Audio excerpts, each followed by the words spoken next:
Welcome to RMCA Bishop channel.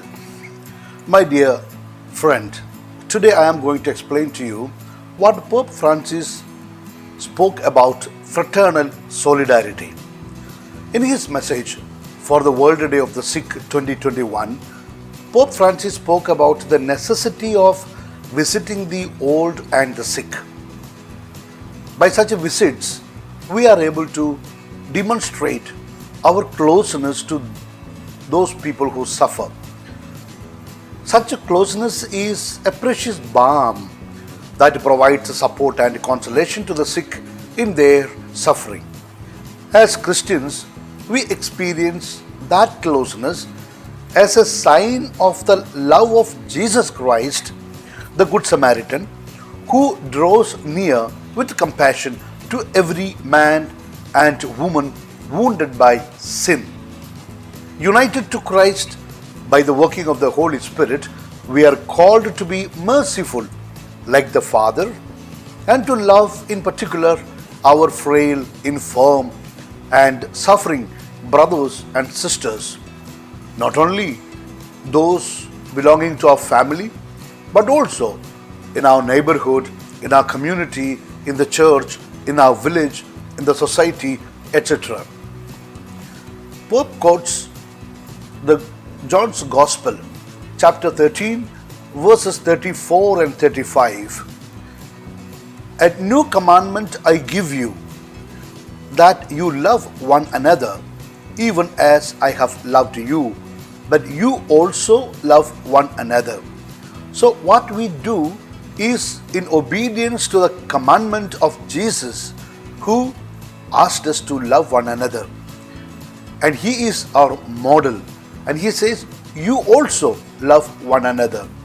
In verse 35, he says, by this all men will know that you are my disciples, if you have love for one another.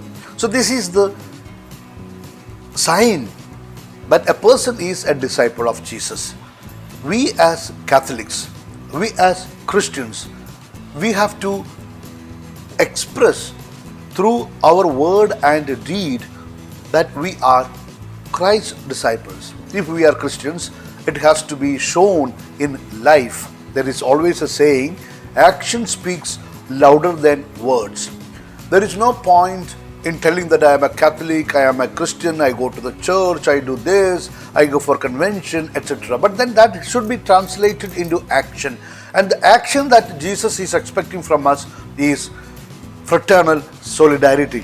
We must express it through our own life. That's why Pope Francis wished to mention the importance of fraternal solidarity, which is expressed concretely in service and can take a variety of forms, all directed at supporting our neighbors. So it is not enough to say that I love you, I love you, I love you. It should be concretely expressed in service. It is by doing service to the needy we can express that solidarity. Pope Francis says service means caring for the vulnerable of our families, our society, our people, etc. Pope Francis, in his homily in Havana on 20th September 2015, had underlined this particular aspect of serving the vulnerable, serving the suffering. In this outreach, all are called to set aside their wishes and desires, their pursuit of power before the concrete gaze of those who are most vulnerable. It means we have to take time. Service means taking time from our busy schedule. We have to dedicate a portion of our time which God has given to us for serving the others. Even visiting the needy, visiting the suffering takes time. We have to find time for doing such services. Often we say, I have no time, I am tired, I am busy, I have to go there, I have to do this, etc. But in spite of all that busy schedule, the Lord is asking us, and Pope Francis is reminding us that we must do service to our brethren.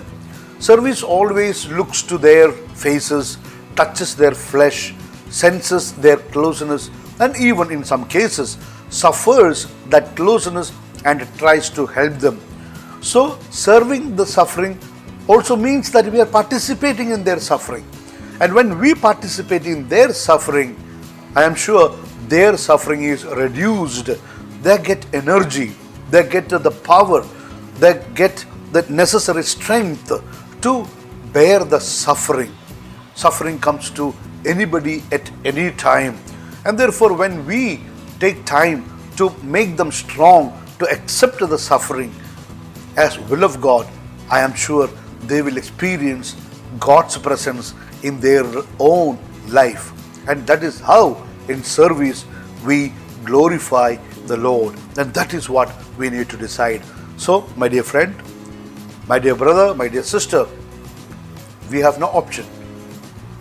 All what we need to do is look for opportunities to do service to the other. And I am sure God will bless us. Now, I am going to pray for you and bless you. I praise and thank you, Lord, for having chosen your beloved child today to listen to your message through this video. You inspired your child to give some priority to hear the spiritual talk of RMC and transform every listener into a committed subscriber. Oh Jesus, I surrender this child to you. Grant your powerful protection from all kinds of sicknesses, accidents, dangers, other problems and difficulties. Throw into hell Satan and all evil spirits who prowl around the world seeking the ruin of souls. O Holy Spirit, rebuild in your church the virtue of fraternal solidarity. We ask this through Christ our Lord. Amen. May Almighty God bless you in the name of the Father and of the Son and of the Holy Spirit. Thanks for your goodwill to listen to this spiritual talk. Hope that God has inspired you for better days ahead. Once again, God bless you. Your humble servant in Jesus, Bishop Franco Mullakkil.